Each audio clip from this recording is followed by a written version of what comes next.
Shalom bien-aimé, je suis très très content de vous avoir encore aujourd'hui pour partager ces morceaux, cette petite pensée de Dieu. Nous sommes dans le livre de Genèse, chapitre 18.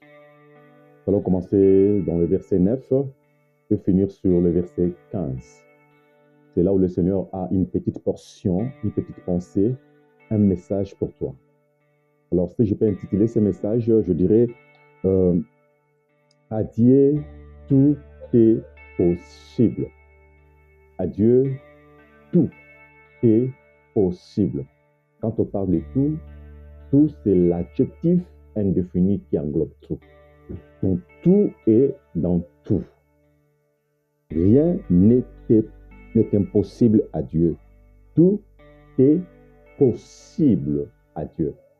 Avoir des enfants, c'est possible à Dieu. Déclarer que tu as la maladie incurable, à Dieu, c'est possible que tu sois guéri. On t'a dit que tes trompes sont déjà bouchées, tu ne peux jamais concevoir. En Dieu, tout est possible. Je ne sais pas ce que les gens ont dû sur toi. Je ne sais pas ce que les médecins ont dû sur toi. Je ne sais pas si tu es sur le lit de l'hôpital en train d'entendre juste la mort. Je ne sais pas ce que tes pasteurs, les prophètes prophétisaient sur toi. Mais aujourd'hui, le Seigneur m'a envoyé de te dire, tout est possible à Dieu. Rien n'est impossible à Dieu. Tu peux avoir cet enfant que tu cherches. Tu peux être guéri de cette maladie qui te ronge, il y a de cela des années. Tu peux avoir ce boulot que tu rêves, il y a de cela des années. Tu peux avoir tout ce que tu veux, parce qu'en Dieu, rien n'est impossible. Gloire à Dieu. Nous sommes dans le verset 9. Alors, ils dirent, où est Sarah, ta femme? Il répondit, elle est là, dans la tente.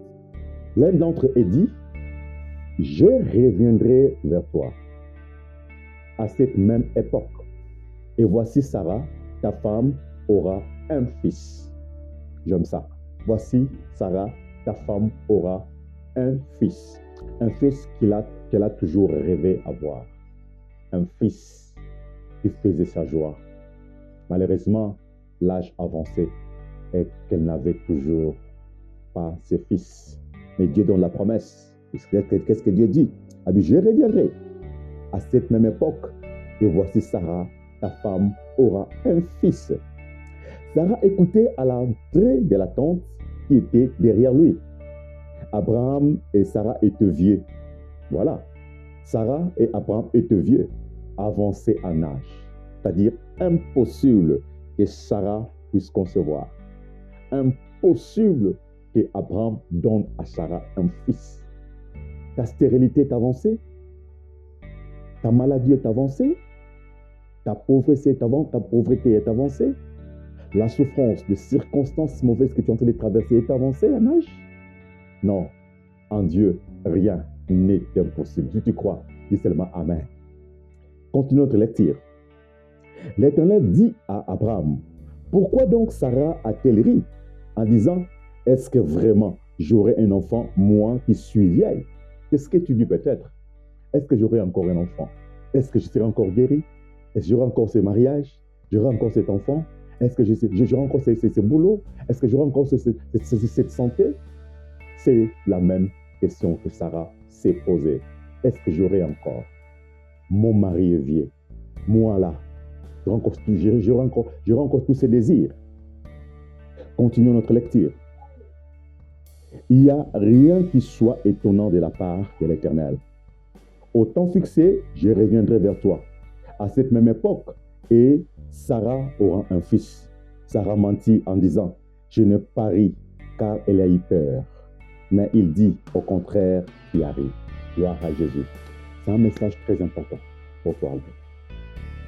Je ne sais pas ce que tu traverses, combien des années que tu souffres de cette maladie, combien des années que tu n'as pas toujours d'enfant. Je ne sais pas ce que tu es en train de traverser, mais Dieu te dit, rien n'est impossible à lui. Alors, Sarah, vous connaissez l'histoire, c'est la femme d'Abraham. ils ont passé beaucoup de temps sans avoir un enfant. Beaucoup d'années, ils espéraient avoir un enfant. Je ne sais pas, depuis que tu te maries, vous vous êtes dit avec ton mari, nous aurons 2 enfants, nous aurons 3 enfants. Mais jusqu'aujourd'hui, pas même un seul enfant est venu. Et ta belle famille commence à dire n'importe quoi sur ta personne, je sais. Je sais ce que ta belle famille te critique chaque jour, je sais. Je sais ce que les gens disent de ta maladie, je sais. Mais il y a une chose que toutes ces personnes oublient. Rien n'est impossible à Dieu. Si vous lisez bien ces passages, Dieu est en train de donner la promesse à Abraham. Sarah, ta femme, aura un fils. Mais ce que j'aime avec ces versets, Sarah, là où elle était, elle riait. Quand elle riait, elle voulait juste dire, arrêtez de me mentir. Je suis déjà vieille et mon mari est vieux. Je ne peux pas avoir des enfants. C'est le goût de la nourriture que vous mangez parce que vous avez bu du lait qui vous pousse de dire de telles choses. Même la science a dit que moi, à mon âge, je ne peux pas avoir d'enfants. Même la science a déclaré dans mon cas, je ne peux pas avoir des enfants. Mes trompes sont déjà bouchées, coupées. Je ne peux pas avoir des enfants.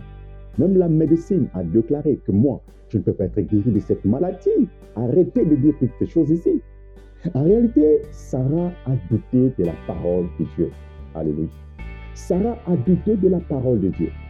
Sarah n'était pas confiante à la parole de Dieu. Pour Sarah, Dieu mentait. Pour Sarah, Dieu est incapable de faire ce qu'elle dit. Pour Sarah, rien ne peut changer sa situation. C'est déjà scellé. Je ne sais pas ce que tu penses aussi dans ta vie. Tu penses que tout est scellé, que tu ne peux rien vivre de bien. Tu ne peux pas voir la main de Dieu. Tu ne peux pas voir la puissance, le miracle de Dieu dans ta vie. C'est la même chose pour Sarah. Pensant que son histoire, sa situation était déjà scellée. Rien ne changera. Je t'annonce la bonne nouvelle. Ta situation n'est pas encore scellée. Ta stérilité n'est pas encore scellée. Ta maladie n'est pas encore scellée. Ce n'est pas encore scellé. Dieu a un mot sur ta vie. Alléluia. Et ce que j'aime encore sous la grâce, dès que Sarah a douté, Sarah n'était pas confiante. Sarah ne croyait plus à la parole de Dieu. Mais à cause de la grâce de Dieu, Sarah a retrouvé. Sarah a été exaucée. Quelqu'un me dira, Prince, comment est-ce que Dieu peut répondre à Sarah? En réalité, la Bible dit clairement, Sarah a menti, c'est-à-dire elle avait péché. Dieu est saint. Comment Dieu peut-il répondre à quelqu'un qui a menti? Oui, tu as raison. N'oublie pas,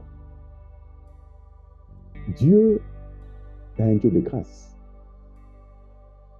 Je ne sais pas combien de temps que tu as douté à la parole de Dieu. Combien de fois tu as douté à ta guérison? Combien de fois tu as douté à ta maternité? Combien de fois tu as douté à avoir ce travail, cette promotion? Pour Dieu, ça ne change rien. Frère, sœur, ça ne change rien pour Dieu. Tu auras ce travail. Tu auras cet enfant. Tu auras cette guérison. En dépit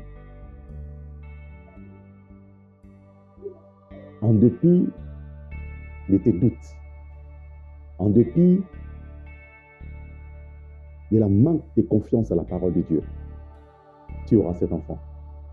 Parce que le Dieu que nous servons, c'est un Dieu de la grâce. Vous savez, dans la grâce, si nous lisons dans Jacques, chapitre 1, verset 5, écoutez ce que la Bible déclare. Si quelqu'un d'entre vous manque de la sagesse, qu'il la demande à Dieu, qui donne à tous simplement et sans reproche. Dieu donne sans reproche. Si vous entrez dans l'original, ce reproche veut dire sans tenir compte de vos fautes, sans tenir compte de vos faiblesses. Dieu donne sans reproche.